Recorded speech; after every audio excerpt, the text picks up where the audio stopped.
Hello, and welcome to another episode 3, actually, of Ads from the Week or Newspaper Ads from the Week.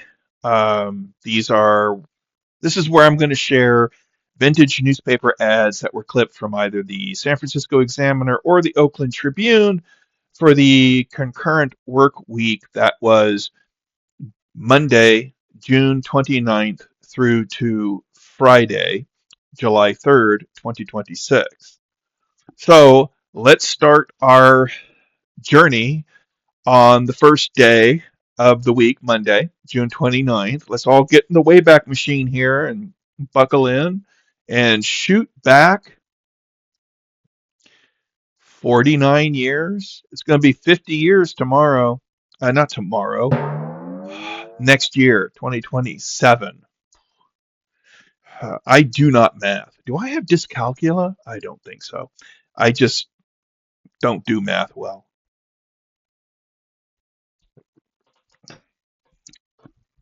But June 29th, 1977, and the Italian exploitationer Tentacles starts today.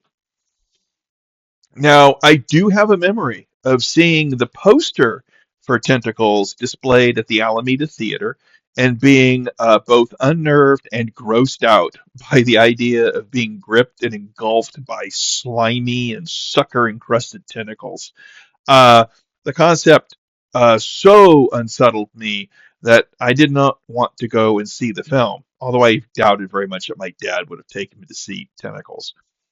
But it was PG. I could have gone by myself, and that was probably why I didn't go.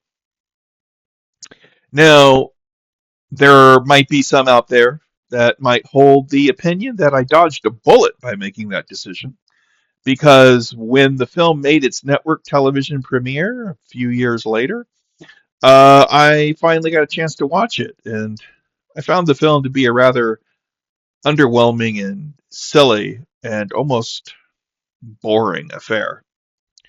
Ovidio Asinitis, I think that's how you pronounce it, credited here as Oliver Hellman as the director, had made considerable bank with his Exorcist cash-in, uh, which is known stateside as Beyond the Door. But here he really struggles to build and maintain any kind of tension whatsoever. While there are a few nifty moments scattered throughout, they are just that, moments. Not sequences. Just an occasional well-crafted edit or nicely angled shot during an attack sequence. But yeah, really few and far between here. Though I would like to add Stelvio Soprani's zesty score to my soundtrack collection at some point. I don't have it, but once you've seen Tentacles, you will recognize that music. You know, especially a nice day for a regatta. I checked the theater guide because it's opening day. I checked the theater guide because of course I did, and I learned that at the Lux, Tentacles was on a triple bill with the Little Cigars Mob, a crime caper film about a gang of bank robbing circus midgets that was headed by Angel Tompkins. And Savage Sisters, which was another Eddie Romero Philippines lensed exploitation flick. The Coliseum Drive-In, uh, the aforementioned Alameda Theater, as well as the Hayward Six, the Hilltop Mall, and the Nimitz Drive-In, all had Tentacles paired with a reissue of The Food of the Gods, which is not that surprising, really, as they were both American International releases, and The Food of the Gods just so happened to be the distributor's biggest moneymaker of the previous year. So, cash. Cha-ching!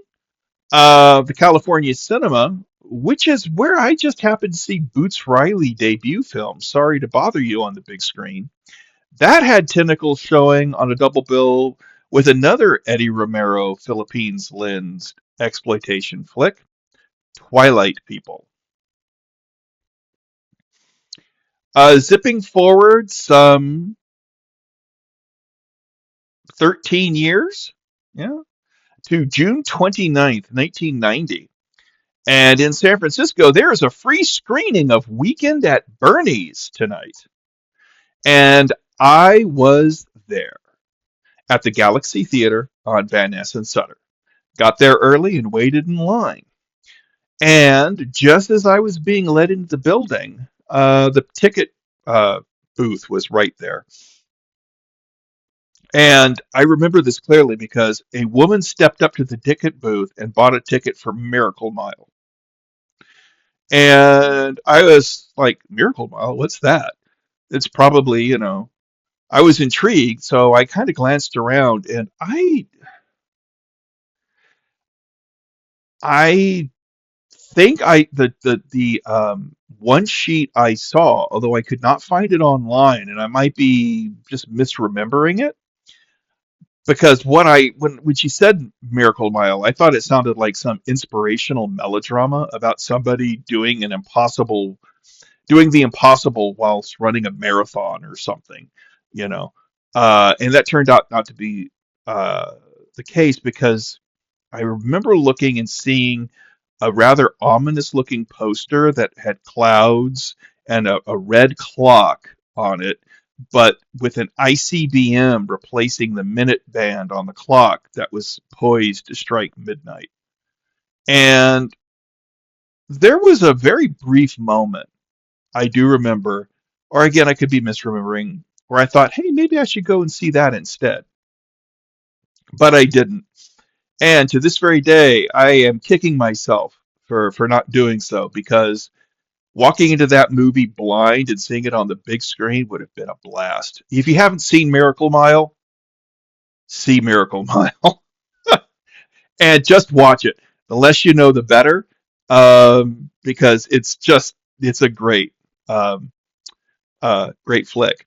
Not that I regret sticking with the ad that I'm supposed to be discussing or the movie I'm supposed to be discussing, which was Weekend at Bernie's, because I don't. After a bit of a uneven start, I cackled quite a few times at the slapstick Latin black comedy about two dudes struggling to maintain the illusion that their murdered boss, who is played by character actor Terry Kaiser in a masterful performance of physical comedy.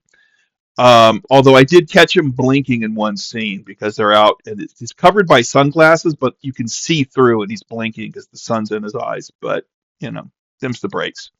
Um, it's hilarious. I haven't seen the sequel though, not beginning to end. Although I do have a friend that did see it; he liked it. But I have seen that voodoo ritual sequence, the resurrection scene that makes Bernie's corpse get up and start to walk around, and he walks in this kind of like herky jerky way, and he actually starts a conga line at one point. But that's the sequel. I would recommend seeing this one. It's worth seeing for Kaiser's performance alone because he just sits there like, but he modulates his expression according to like, or maybe it's a trick of the editing. I don't know, but how anybody could keep a straight face during some of those scenes, I don't know, but um, and yeah, it was a delight to see, and I'm like, oh, that movie was funny. You got to go see it. Um, yeah, don't got anything else to say there. So we're gonna shoot back 5 years and to June 30th, 1985, and this was because I got the Blu-ray from Vinegar Syndrome last week, but this is an ad for Explorers, which starts July 12th at selected theaters. Now, I was not living in the States at the time of Explorer's theatrical release, so I missed out on seeing it on the big screen. And the version I did see was a home video release version, which had some modest alterations for, I guess, pacing purposes. Um, yeah, as I said before, the tragedy of the film's perceived failure, both commercially and critically, in 1985 is, likely rooted in its dire. and admitted by director Joe Dante third act issues, which were not, um, which because Explorers, when it went into production, it was slated for a fall of '85 release. But at some point during the production, the film's release was moved forward to July, and that shortened the film's post-production, and it might have even have cut into some of its filming schedule as well. That latter point is an assumption on my part, um, at this particular time, but we'll see what the bonus features and the commentary tracks on the Vinegar Syndrome Blu-ray of Explorers has to say about that. But I do know that Dante has regularly voiced disappointment with the film's third act, and has, I think, said that the moving forward of the release date robbed them of the ability to work out the revelation and tighten the pacing. So it goes.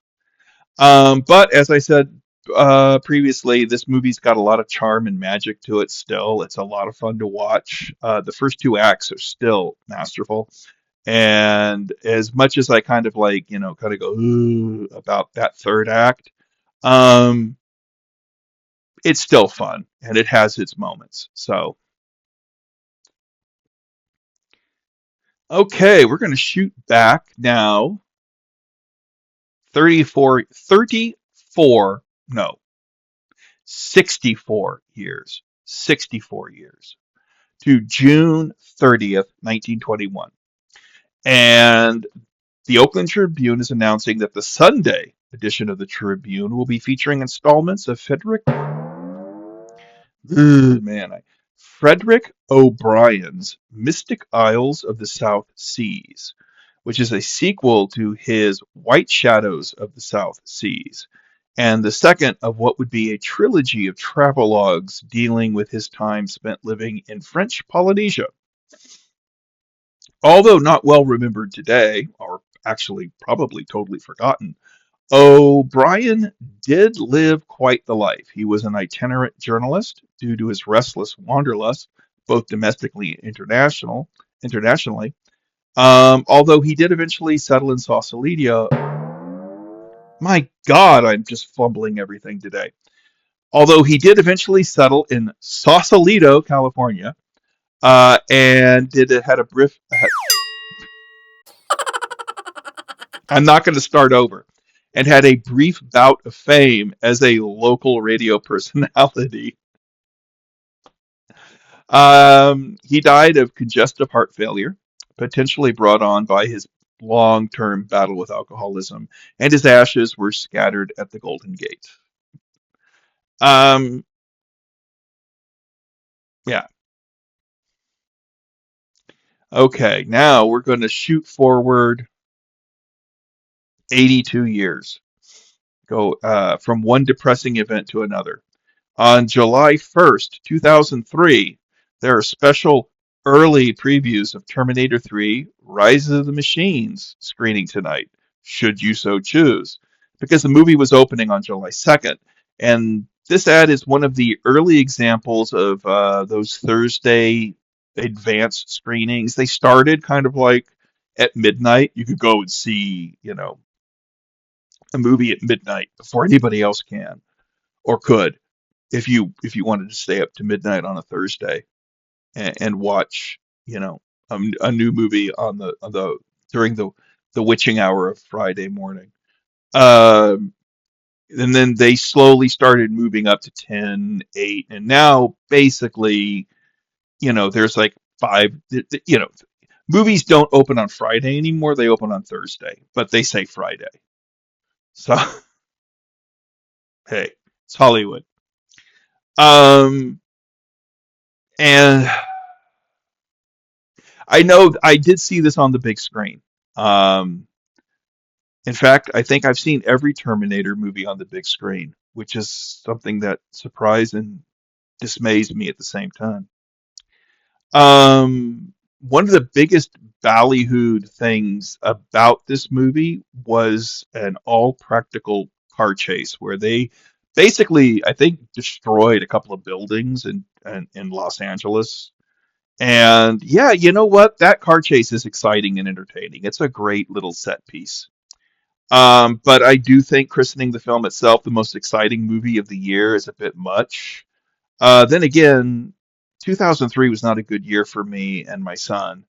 Um, the only other films I can recall seeing on the big screen that year were Ang Lee's Hulk, which I think had come out in June. I'm not too sure.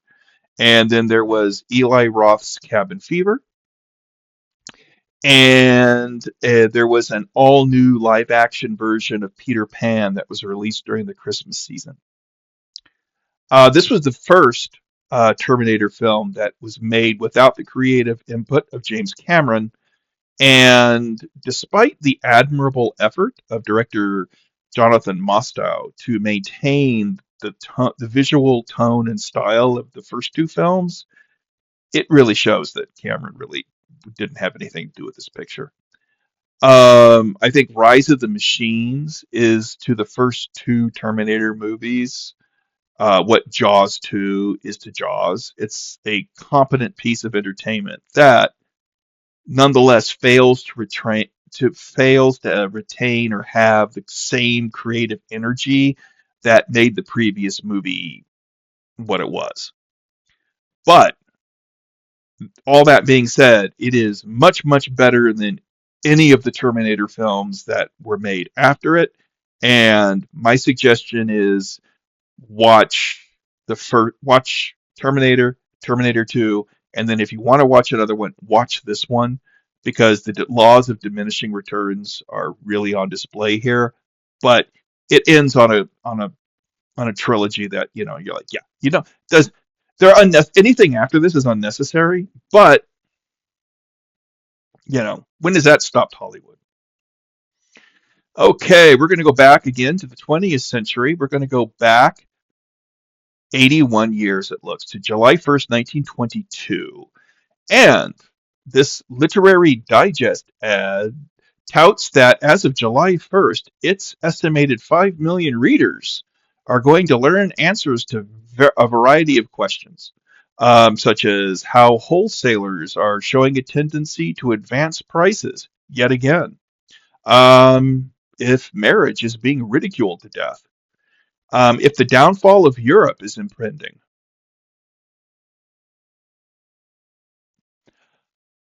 how to make moisture-proof matches, why the big fellows are paying less taxes and the little fellows more taxes. The more things change, the more they stay the same. And why Uncle Sam, while hunting down bootleggers, is himself called the biggest bootlegger in the world. Shades of, the CIA smuggling cocaine into the States to raise up funds for somebody. I mean, something, something, something. More things change, more they stay the same. But there is one particular promised answer that is equal parts interesting and foreboding, and really had me check the timeline because that one is about the new revolution that is hatching. About the new revolution that is hatching in Germany, because the beer hall putsch, also known as the Munich putsch, took place in November of the following year. So they were talking about the Nazis, I think. July. Okay, we're going to shoot forward now. Let me see. I can do this. 78 years to July 2nd, 2000, and the Wayans Brothers parody film Scary Movie starts Friday. Now,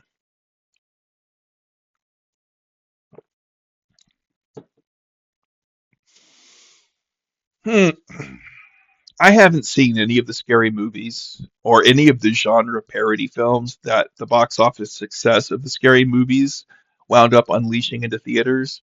So I don't really have much to say about them. I mean, I don't even know if I'll ever watch them. That's just not my thing. However, I do have some interesting trivia uh, that I will enjoy pointing out whenever the appropriate film title gets a posting. So here goes. Way back in 1982, writer-director Robert Benton, most famous for Kramer versus Kramer and Places in the Heart, made a film that had the working title of Stab. And it was actually called that when the Twilight Zone magazine did its coverage. And that film starred Roy Scheider and Meryl Streep. But prior to release, the title was changed to the less visceral sounding Still of the Night. It's a pretty solid flick worth checking out. Now, 14 years later, in 1996, Wes Craven helmed a film called Scream, which had the working title of Scary Movie. And there is a movie within the movie, I believe. No, or maybe it's in the sequel, Scream 2. I don't know. But there was a movie within the movie in that universe because it's a whole thing about a meta commentary on the slasher movie and whatnot. That was a fictional film titled Stab. Then 3 years later, Wes Craven directed Meryl Streep in the inspirational drama Music of the Heart. And then in the year 2000, the Wayans brothers used the title Scary Movie for this outright parody of horror films that combined a whole lot of raunchy comedy with the ham-fisted self-awareness of the Airplane and Naked Gun franchises. So they're all connected. Everything's connected. Now we're going to shoot back 70 years. That was pretty easy. To July 2nd, 1930. And an all-new story by Anne Gardner, who was actually Gladys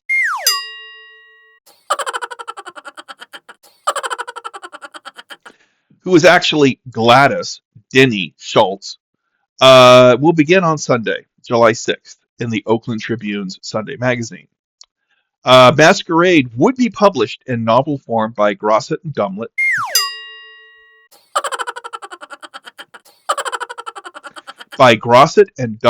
in 1931. And it's about evidently the story of somebody named Alicia Baker. And Alicia Baker's sheltered life ends when she enters Miss Lacey's School for Girls. That is where she found out how to sneak away for a cigarette. Woo! And her schoolmates' daring escapades with men. On a dare, Alicia calls a strange man and arranges to meet him. But she didn't think she'd fall in love with him, or that she would soon lead two lives. Yeah, there's a lot of the discussion or the way this book is sold. It reminded me of the social hygiene movie parody Reckless Youth, which starred Paul Bartel and Carrie Fisher. That was in Amazon Women on the Moon way back in 1987. No cigarettes. All right, let's see. We're going to go from 1930 to, we're going to go forward 72 years. Yeah. Uh, to July 3rd, 2002. So we're already on Friday, and I have tripped and flubbed my way almost. I mean, my God, I'm almost embarrassed to post this, but I'm going to keep it all in because, I don't want to do it again. So, July 3rd, 2002, and Men in Black 2 starts today. Okay, now sequels, like all creative endeavors, exist on a spectrum, and this spectrum has three distinct points on its gradient.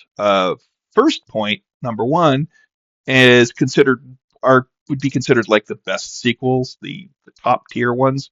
And these are usually sequels that continue or evolve the pre-existing story in new and unique ways.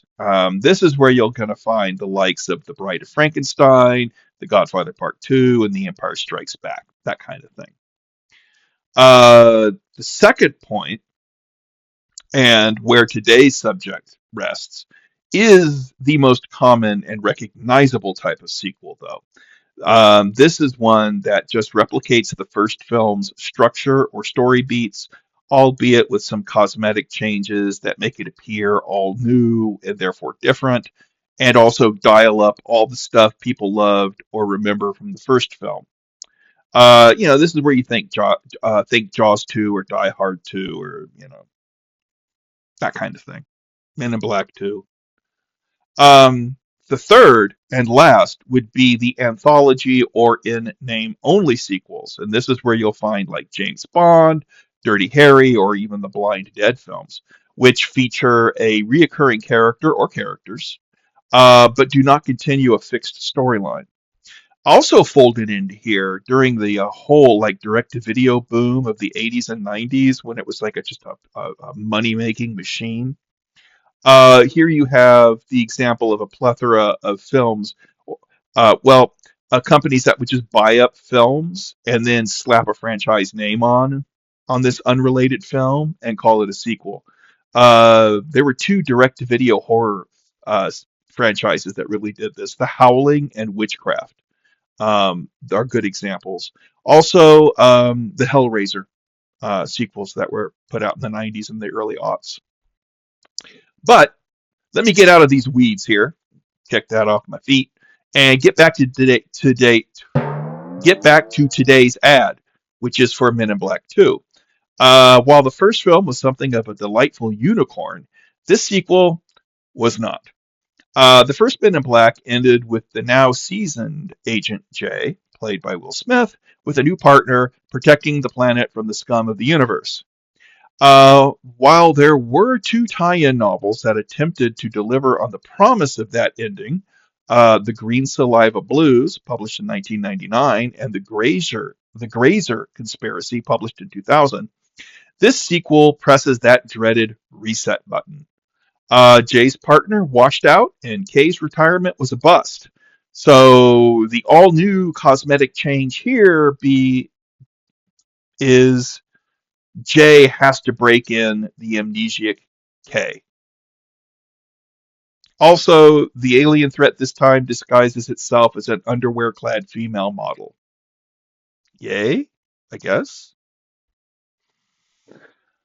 And finally, our final stop, we're just shooting back 4 years to July 3rd, 1998, and we have a July 4th picnic themed teaser ad for the October release of the animated children's comedy film Ants.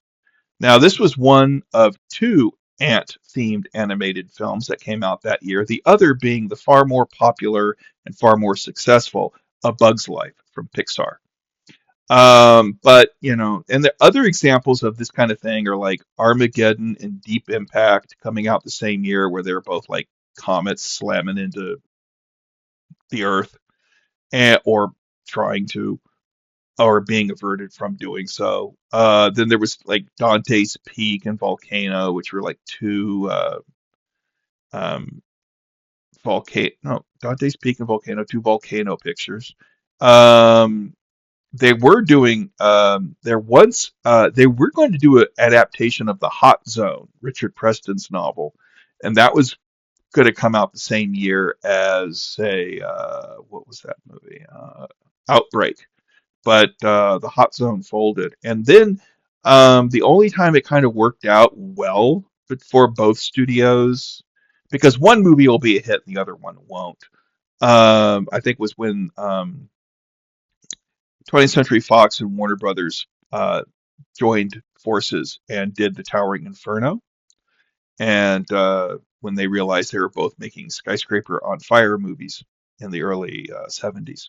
One company had The Glass Inferno and the other one had The Tower, and they were combined to make The Towering Inferno.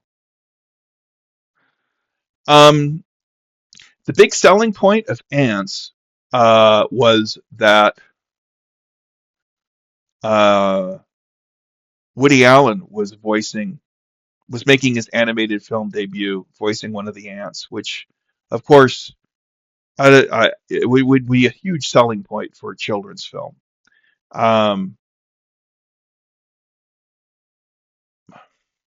Yeah, I don't know. I don't think many children in the audience. I think Woody Allen would be more interested in the children in the audience than the children in the audience would be interested in Woody Allen. Maybe it's for the parents. I don't know, but I mean, allegedly. Also, Sylvester Stallone voiced one of the characters, I think, and I think Danny Glover voiced another. I do remember seeing it and thinking that the ant designs were ugly and that the story was stupid, or at least it wasn't. It just didn't seem to be all that. I don't remember it being all that entertaining. I loved A Bug's Life and enjoyed seeing the Seven Samurai done, or the Magnificent Seven done with ants and grasshoppers. I'll watch that one more than I think I watched ants once and I was like, yeah, I'm not doing that again. So it goes. And so our journey for this particular week has come to an end. I hope you enjoyed all my flubs and stumbles and what have you. But them's the break. Sometimes I'm eloquent, and sometimes I'm not. And I like leaving my goofs and gaffes and misspeaking in because I'm a human being, and you know, I'm just maybe too lazy to learn how to edit them out. So I leave them in. I'll just put in goofy sound effects. So until next week, let's all try and have some fun. All right. Bye.